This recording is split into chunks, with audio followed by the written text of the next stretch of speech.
जय सिया राम। दिव्य ज्ञान में आप सबका स्वागत है। बहुत दिनों बाद अब मैं आप सबके बीच में आया हूँ और एक बहुत आवश्यक चीज़ आपको बताने आया हूँ, बहुत ज़रूरी चीज़ बताने आया हूँ। अगर आपके कुंडली में पितृ दोष है या आपको लगता है कि हमारे पितृ हमसे नाराज़ हैं, तो उसी के विषय में आपके कुछ बताने आया हूँ कि उनको आप प्रसन्न कैसे करें, उनको खुश कैसे करें, संतुष्ट कैसे करें।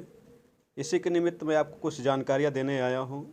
आपको ज़्यादा कुछ नहीं करना है, सिर्फ पितृपक्ष के अमावस्या के दिन आपको ब्राह्मण भोजन कराना है और इसके साथ साथ प्रदोष काल में यानी शाम के समय आपको किसी जलाशय पर जा कर के एक घी का दीपक जलाएं। ये घी ना हो तो तिल के तेल का दीपक जलाएं।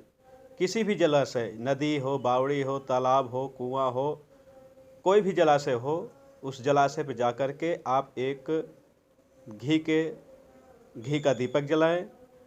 शाम के समय आपको ये करना है, संध्या के समय, प्रदोष काल में।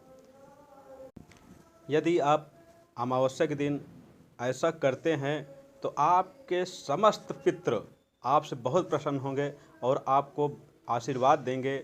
आपके जो यह ऐसा लगता है कि हमारे कुंडली में पितृ दोष है या हमारे ऊपर हमसे पितृ नाराज हैं, वो सारी समस्या आपकी दूर हो जाएगी। धीरे धीरे आपके घर में आनंद आने लगेगा, खुशियाँ आने लगेगी, धन आने लगेगा।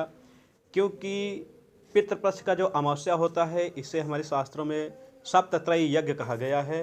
यानी कि 7 त्रिक 21 यानी 21 पीढ़ियों तक के जो भी आपके पितृ हैं वो सभी आपसे प्रसन्न हो जाएंगे। सिर्फ आपको यही करना है, अमावस्या के दिन आपको भोजन कराना है और जो भी आप पकवान बनाए हैं, पूड़ी है या जो भी बनाए हैं, कुछ ले जाकर के आप नंदी वृष उनको कुछ खिलाइए और कुछ गाय माता को दे दीजिए, कुछ कौवे के लिए निकाल दीजिए, कुछ कुत्ते के लिए निकाल दीजिए और कुछ चींटियों के लिए थोड़ा थोड़ा निकाल के खिलाइए। इससे आपके जितने भी पितृ हैं वो आपसे सभी प्रसन्न होंगे, आपको खूब आशीर्वाद देंगे। आपके घर में आनंद ही आनंद धीरे धीरे आने लगेगा, आपके घर में खुशियाँ ही खुशियाँ हो जाएंगी।